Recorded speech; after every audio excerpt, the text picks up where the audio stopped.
Hello दोस्तों, तो कैसे हैं आप सब लोग। स्वागत करता हूं मैं आपका आपके अपने चैनल मैथ जीरो से में, जिसमें विश्वास बैच के अंतर्गत क्लास 10th और 12th दोनों का मैथ चल रहा है।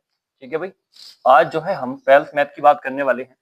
इसमें हमने संबंध एवं फलन चैप्टर में संबंध तो पूरा पढ़ लिया, उसमें स्वतुल्य सममित संक्रामक पढ़ लिया। ठीक है, और अब हमारी बारी है फलन की। फलन के बारे में मैंने समझा दिया था, अब उसके प्रकार भी मैंने समझा दिए थे, वो समझाए थे, बताए थे, लेकिन मैंने कहा था कि मैं लिखवा भी दूंगा, तो मैंने पहले लिख के रख लिया। तुम्हारा टाइम बचेगा, मेरे बच जाएगा।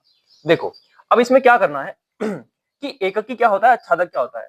वैसे फलन जो है कितने प्रकार के होते हैं हमारे, ये 4 प्रकार के होते हैं। एक होता है एककी, दूसरा होता है बहुएककी, तीसरा होता है आच्छादक और चौथा होता है अंतःक्षेपी अंतरक्षेपी। ठीक है, इसको कहते हैं हम वन वन फंक्शन, इसको कहते हैं हम ऑन टू फंक्शन, और जो बहुएककी होता है उसे कहते हैं मैनी। बहुएककी भी लिख रखा हुआ है यहाँ, ये देखो, बहु एक या बहुएककी एक ही बात है। इसको कहते हैं मैनी वन फंक्शन। और जो हमारा अंतःक्षेपी होता है उसको कहते हैं हम इनटू फंक्शन। तो उस पे हमसे कम बात करता है, किस पे ज्यादा करता है, एक तो एककी पे, दूसरा आच्छादक पे। ठीक है, तो इनको अगर लिखना या दिखाना या अगर इसकी बात करें तो वो मैंने तुम्हें समुच्चय समझा दिया था कि एककी क्या होगा, जिसमें जिसमें इसकी एक ही परछाई होगी। ठीक है, और बहुएककी क्या होगा, जिसकी एक की दो अवयवों की एक परछाई बन रही होगी। और आच्छादक क्या होगा, जिसमें हमारा सहप्रांत बराबर हो जाएगा परिसर के। मतलब जो इधर के अवयव होते हैं बाई वाले, वो क्या होंगे, सारे के सारे यूज होने चाहिए, तो वो क्या हो जाता है हमारा आच्छादक। इतनी बात मैंने बता दी थी। बात करते हैं इसके मैथमेटिकल पे। मतलब मैथ में अगर सवाल आएगा तो हम फिर अवयव थोड़ी बना के दिखाएंगे, हर बार थोड़ी बनाएंगे। जैसे फंक्शन आ जाए f बराबर 2x, ऐसे करके आ जाए fx बराबर 2x। ठीक है, तो अब इन फलनों को कैसे करेंगे, वो वाली बात है। तो वो इसी परिभाषा से ज्यादा क्लियर होगी, इसलिए मैंने लिख दी। ठीक है, आप ये वाली परिभाषा भी लिख सकते हो, वरना कमेंट कर देना, मैं दूसरी भी लिखवा दूंगा, अपनी तरफ से लिखवा दूंगा। छोटी छोटी परिभाषा लिखनी है। एककी, जिसमें प्रत्येक अवयव की कोई ना कोई परछाई हो। बहुएककी, जिसमें दो अवयवों की एक परछाई हो या अधिक, दो से अधिक अवयवों की एक परछाई हो। एक से अधिक, दो से अधिक नहीं, एक से अधिक अवयवों की एक परछाई हो। ठीक है, और आच्छादक, जिसमें प्रांत, जो हमारा सह प्रांत है, वो बराबर हो जाए परिसर के। इतनी इतनी सी परिभाषाएं हैं इनकी। आच्छादक क्या है कि सह प्रांत बराबर हो जाए परिसर के, वही हमारा क्या हो जाएगा, आच्छादक हो जाएगा। तो ऐसी छोटी छोटी परिभाषाएं। ठीक है दोस्त, अब इसमें मैं ये बताने वाला था, देखो जैसे एककी फलन कौन से होते हैं तो तुम्हें पता है। अब इसकी डेफिनेशन से देख लेते हैं जो तुम्हारी बुक में है। एक फलन f एककी फलन कहलाता है कब, यदि फलन जो है x से y से, x में y से परिभाषित है, x से y में परिभाषित है फलन। x मतलब एक समुच्चय x है, y मतलब दूसरा समुच्चय y है, इन दोनों में परिभाषित है हमारा f फलन। ठीक है, तो क्या कहलाता है, यदि x के भिन्न अवयवों के प्रतिबिंब भी भिन्न भिन्न होते हैं। तो वही वाली बात है कि एक अवयव का क्या बने, अलग प्रतिबिंब बने, जिसमें x, x2 अवयव होंगे किसके, x के, क्योंकि x1 x2 कहां से लिए जाएंगे, यहां से, और वो y में उनकी वैल्यू रखी जाती है। के लिए fx1 बराबर होना चाहिए fx2। मतलब यदि fx1 बराबर fx2 है तो इसका तात्पर्य है कि x1 बराबर भी x2 के होगा, यदि फलन एककी है तब। देखो ये बात ऐसे इतनी आसानी से समझ में नहीं आएगी, ध्यान दिखाओ, ध्यान से लगाओ। ये कह रहा है कि यदि तुम्हारा fx1 बराबर है fx2 के, ठीक है, अगर ये बराबर है तब x1 भी बराबर होगा x2 के, x1 बराबर होगा x2 के। ठीक है, अगर ऐसी कंडीशन बैठ गई तो वो एककी फलन होगा, वरना एककी फलन नहीं होगा। इतनी सी बात है, बताओ ये समझ में आई बात। ठीक है, अब आच्छादक के बारे में समझ लेते हैं। मतलब ऐसे सवाल करेंगे जैसे हमारा fx, देखो इसे तुम्हें बहुत अच्छे से समझा दूंगा एककी फलन मैथमेटिक्स कैसे होगा। 2 4 5 उदाहरण जो मुझसे ले जाएंगे ले लेंगे, बस थोड़ा सा समझ लो यहाँ से कि ऐसी चीजें होती हैं। कैसी चीजें, कि यदि fx1 बराबर fx2 है ना, तो x1 बराबर x2 हो गया तो वो फलन क्या हो जाएगा, एककी फलन हो जाएगा। यहाँ से बस इतना समझना है। ठीक है, थोड़ा थोड़ा समझते रहो, मजा आएगा, देखना भी। फिर आच्छादक फलन, अच्छा जो ऐसा नहीं बैठेगा वो क्या होगा, हमारा f एक बहुएककी फलन होगा। इसको भी बताएंगे अभी मैथमेटिक्स में कैसे होगा। दूसरा हमारा आच्छादक फलन। ठीक है, अब बहुएककी तो सीधी बात है, यदि fx1 बराबर fx2 है और x1 बराबर x2 आ गया तो वो तो क्या है, एककी फलन है, और जो नहीं आया तो वो क्या हो जाएगा, बहुएककी फलन हो जाएगा। ठीक है, आच्छादक फलन, एक फलन f x से y में परिभाषित आच्छादक कहलाता है यदि f के समुच्चय y का प्रत्येक अवयव, जो y है ना, y इधर वाला जो समुच्चय होता है, जैसे दो समुच्चय मैंने बनाए आपको दिख रहे होंगे, तो ये होता है y और ये होता है x। तो ये इसकी बात कर रहा है, ये y के जो अवयव है ना, जैसे मैं यहाँ लिख दूं 1 2 3 4, यहाँ लिख दूं a b c d, ये बात मैंने बताई है कल। ठीक है, पिछली क्लास देखनी जरूरी है। तो f के समुच्चय y का प्रत्येक अवयव x के किसी ना किसी अवयव का प्रतिबिंब होता है। मतलब ये जो है ना, ये किसी ना किसी का प्रतिबिंब जरूर होना चाहिए। जैसे a से मैं 1 को मिला दूं, b से भी 1 को मिला दूं, ठीक है, c से 2 को मिला दूं, d से 3 को मिला दूं, तो अब इसमें क्या बच गया? ये 4 बच गया। बच गया नहीं बच गया? तो ये अगर 4 बच रहा है तो ये आच्छादक नहीं है। अगर ये 4 भी यूज आ जाता तो आच्छादक होता, या फिर ये 4 ना होता तो भी क्या होता? आच्छादक होता। ये बात मैंने बताई थी, बहुत अच्छे से समझाई थी, ठीक है। अब इसको मैथमेटिकल कैसे सोल्व करेंगे, देखो। अर्थात बाई अवयव x के लिए x में एक ऐसे अवयव का अस्तित्व है कि एफ एक्स बराबर बाई। एफ एक्स क्या होता है हमारा? वैसे तो एफ एक्स ही क्या होता है हमारा? बाई होता है। मतलब इसमें अगर एक्स की वैल्यू रखोगे तो वो बाई ही निकल के आएगा, ठीक है। हम यहाँ से क्या करते हैं, एक्स की वैल्यू निकाल लेते हैं और देखते हैं कि परिभाषित हो रहा है या नहीं हो रहा है। ये वाली चीज मैं अपने आप बता दूंगा, तुम टेंशन मत लो, बस इतना समझो कि एफ एक्स बराबर बाई अगर है तो वो फलन कैसे होंगे? आच्छादक। और एफ एक्स वन बराबर एफ एक्स टू करके एक्स वन बराबर एक्स टू आ गया तो वो फलन कैसे होंगे? एककी फलन। ठीक है, यहां तक समझ में आया या नहीं? एक बार इसको देखो और स्क्रीनशॉट ले लो इसका।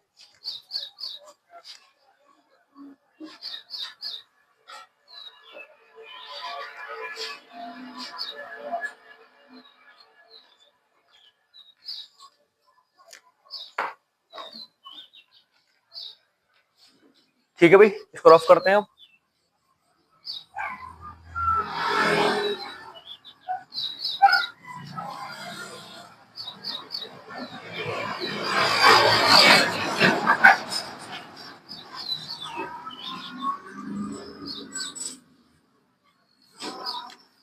देखो भाई, अब इसके उदाहरण लेंगे, कुछ दे रखे हैं, कुछ अपनी तरफ से लेंगे और पूरा समझ के जाएंगे, है ना। 2-4 उदाहरण लेंगे, मजा आएगा, देखना। ला ला ला।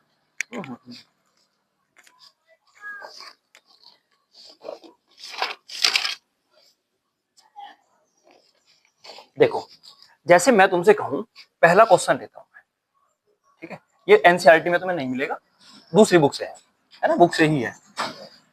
अब जैसे एक फलन मैं लूं कि एक फलन है एफ, जो कैसे समुच्चय से परिभाषित है? आर से आर प्लस। आर होता है रियल नंबर का समुच्चय। रियल नंबर मतलब जितने नंबर आप लगभग जानते हो, ठीक है, सारे ही रियल नंबर है, बस किसको छोड़ के? -1 अंडर रूट वाली संख्या को छोड़कर, क्योंकि वो काल्पनिक होती है, ठीक है। तो एक फलन है जो पहला समुच्चय रियल नंबर का है, दूसरा रियल प्लस का है, ठीक। और इस प्रकार परिभाषित है, इस प्रकार की जो हमारा एफ एक्स है ना, इसी प्रकार के फलन मिलेंगे तुम्हें, जिनकी जरूरत है वो बता रहा हूं। एफ एक्स बराबर है ई की पावर एक्स। जो फलन है वो क्या है? ई की पावर एक्स। और x भी किसका अवयव है? ये कह रहा है कि जो x है ना, ये भी अवयव होना चाहिए किसका? रियल नंबर का। रियल प्लस का नहीं, रियल नंबर का, ठीक है। सिद्ध कीजिए कि f एककी फलन है। हमें सिद्ध करना है कि ये फलन एककी है। तो मैंने तुमसे एक बात कही अभी अभी कि जो एफ एक्स है वो कितना है? e की पावर x। अब यहां से एक काम करो, x की जगह x1 रखो, रख लो, लिख लो x बराबर x1 रखने पर, ठीक है। जहां पर x है ना इस फलन में, वहां x1 रख दो, तो ये हो जाएगा तुम्हारा एफ x1 बराबर e की पावर x1। हो जाएगा नहीं हो जाएगा? ठीक है, किसके लिए कर रहे हैं? एफ एक्स1 एफ एक्स2 के लिए करते हैं। अब दूसरा रख दूंगा मैं x बराबर 2 रखने पर, 2 नहीं x2 रखने पर, x बराबर x2 रखने पर, ठीक है। देखो, मेरे समझाने का मतलब तभी तक जब तुम्हें अच्छा समझ में आए, हल्का समझ में आए। इसलिए मैं एक और चीज क्लियर करके बताता हूँ, ध्यान से प्यार से सुनो। x बराबर x1 रखा तो f x1 हो जाएगा, e की पावर x1 हो जाएगा, क्योंकि x की जगह x1 रखना है, x की जगह x2 रखना है, तो यहाँ पे पूरे में क्या हो जाएगा? x2, ये जाएगा f x2 बराबर e की पावर x2, e की पावर x2, ठीक है। तो यहाँ से f x1 बराबर की वैल्यू ये है, f x2 की ये है, ठीक। अब इसमें हम क्या करते हैं, मान लेते हैं कि माना f x1 जो है वो बराबर है f x2 के। ये हमने बराबर मान लिया। अगर x1 x2 के बराबर आ गया तब मैं क्या कह सकता हूं कि ये फलन एककी है। भले एककी पे बात करते हैं बस, ठीक है, समझते हैं इसको धीरे धीरे। अब क्या होगा, यहां से f x1 की वैल्यू हमने निकाल रखी है, वो है e की पावर x1, e की पावर x1 बराबर f x2 की वैल्यू कितनी है? e की पावर x2, तो यहां आ जाएगा e की पावर x2, ठीक है। अब देखो, जब अगर बेस सेम हो और बराबर में लिखी हुई चीजें, तो घाते भी क्या होती है? बराबर होती है। इसका मैं तुम्हें उदाहरण भी दे सकता हूँ। जैसे जैसे मैं यहाँ लिखूं 3 की कुछ पावर है और इधर भी 3 की कुछ पावर है, मैंने इधर x लिख दी, इधर y लिख दी, ठीक है। अब ये बेस तीनों का दोनों का सेम है और ये कह रहा है बराबर है, तो जो संख्या यहाँ होगी वही यहाँ होगी ना। ऐसा तो नहीं हो सकता अगर मैं यहाँ 3 लिख दूं तो यहाँ 2 लिख दूं, तो इसका मतलब तो है 3 की अगर पावर 3 करेंगे तो 27 आएगा और 2 करेंगे तो 9 आएगा, तो क्या ये कभी बराबर हो जाएंगे? कभी बराबर ही नहीं होंगे। तो इसका मतलब है यहाँ भी 3 ही है, तो इसका मतलब है अगर यहाँ x1 है तो यहाँ भी x1 ही है, तो इसका मतलब यही होता है कि x1 बराबर है किसके? x2 के, क्योंकि बेस क्या है हमारा? समान है। आधार जब समान हो तो घातें भी समान होती है। तो यहाँ से हम क्या कह सकते हैं कि x1 बराबर x2। यहां से चले ये आ गया, इसका मतलब फलन क्या है हमारा? एककी है। तो हम यहाँ लिख सकते हैं अतः अतः फलन एककी है। बताओ यहां तक कोई दिक्कत परेशानी? यहां तक कोई दिक्कत परेशानी दोस्त?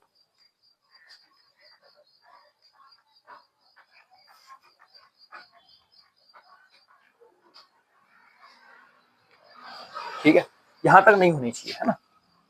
अब एक और एग्जांपल ले लेते हैं। एक और एग्जांपल में ये कह रहा हूं कि यदि हम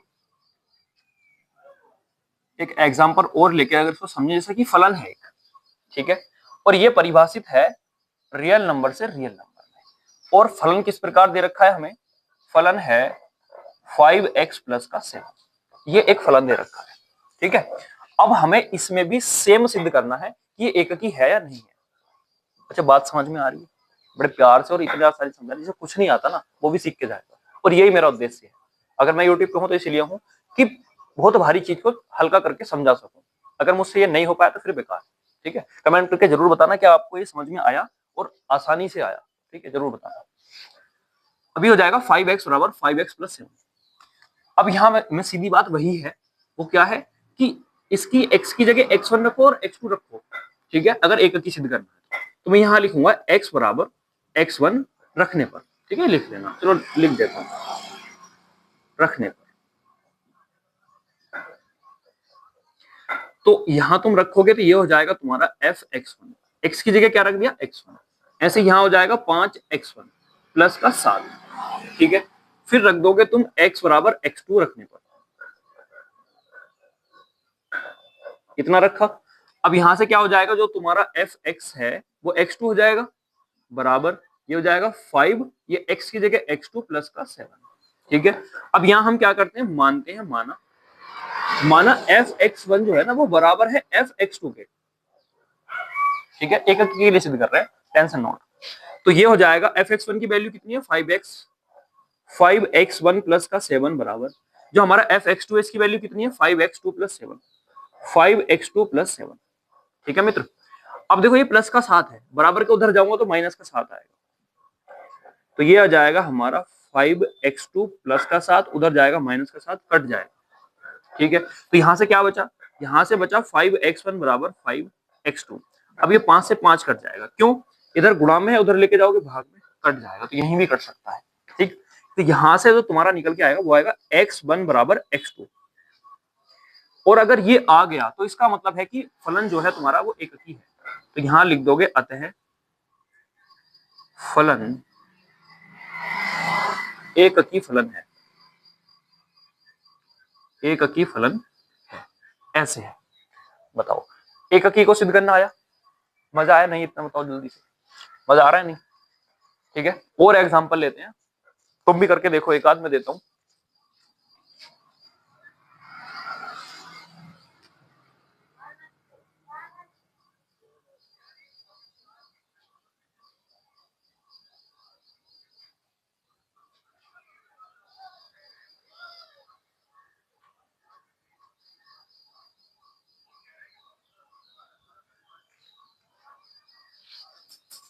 ठीक है भाई, एक एग्जांपल तुम्हारे लिए देता हूं, इसको हटाते हैं।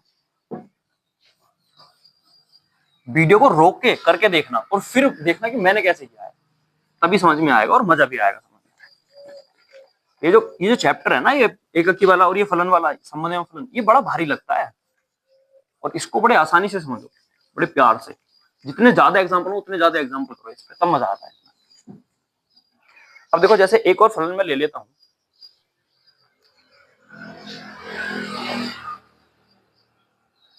जैसे मैं लूं कि f जो है परिभाषित है नेचुरल नंबर से नेचुरल नंबर में।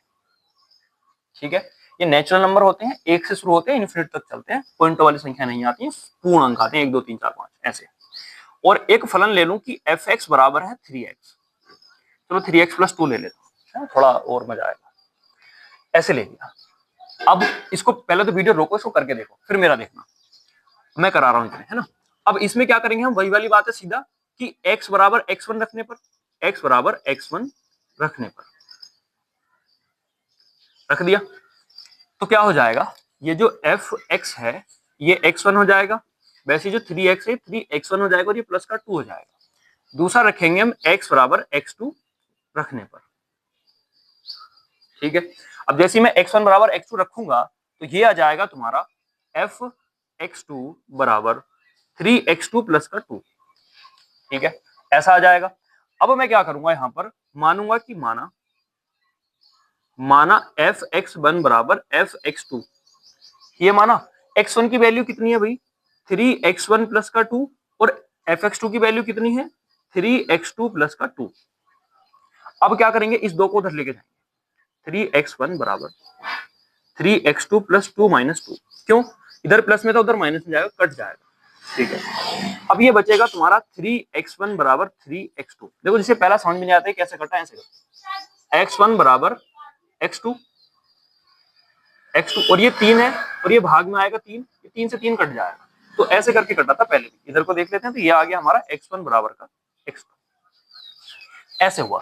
तो ये भी क्या है हमारा फलन, अतः फलन एककी है। क्यों, क्योंकि हम यहां से चले और हमारा x1 बराबर x2 आ गया। अभी डेफिनेशन में मैंने यही बताया ना, बस ये ध्यान रखना कि अगर इससे हम ये निकाल पाए तो फलन क्या होगा, एककी होगा। तो ये निकल गया साफ साफ, तो ठीक है, अतः फलन एककी है। ठीक है, इतनी सी परिभाषा इसकी यहाँ पे। अब देखो एक क्वेश्चन और देख लेते हैं, उसका थोड़ा टाइप अलग है, अलग टाइप का क्वेश्चन है। देखो इसके मैं खंड बना लेता हूँ, एक खंड ये बना लिया मैंने कि एक पूरा संबंध ही दे दिया, एक संबंध दे दिया ऐसे लिख के, रोस्टर रूप में लिख के दे दिया हमें a,1, ठीक है, b,1, b,1, फिर दे दिया c,1, ठीक है, फिर दे दिया d,1, d,1, फिर दे दिया e,1, e,1।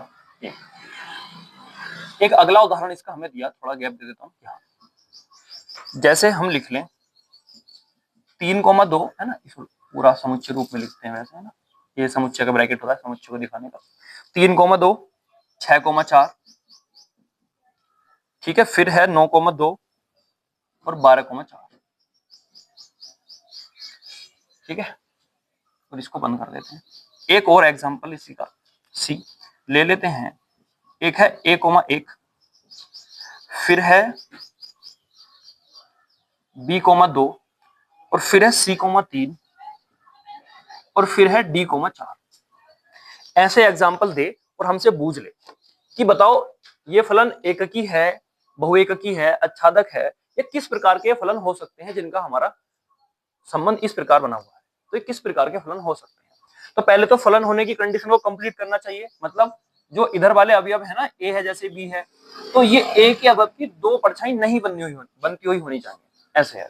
जैसे यहाँ पे A B C D E, तो इनकी सबकी एक परछाई बन रही है, एक एक एक एक एक, तो ये एक अचर फलन है, वरना अलग अलग बनती। तो ये क्या हो सकता है, ये फलन ऐसा हो सकता है जैसे f(x) बराबर 1। अब x जो है वो कुछ भी हो सकता है, इसे कितने अवयव तुम यहाँ रखते रहो उसकी सबकी परछाई क्या बनेगी, 1। ऐसे फलन को अचर फलन या बहुएककी फलन, ये कैसा फलन हो जाएगा, अचर फलन, या इसको हम कह सकते हैं बहुएककी फलन।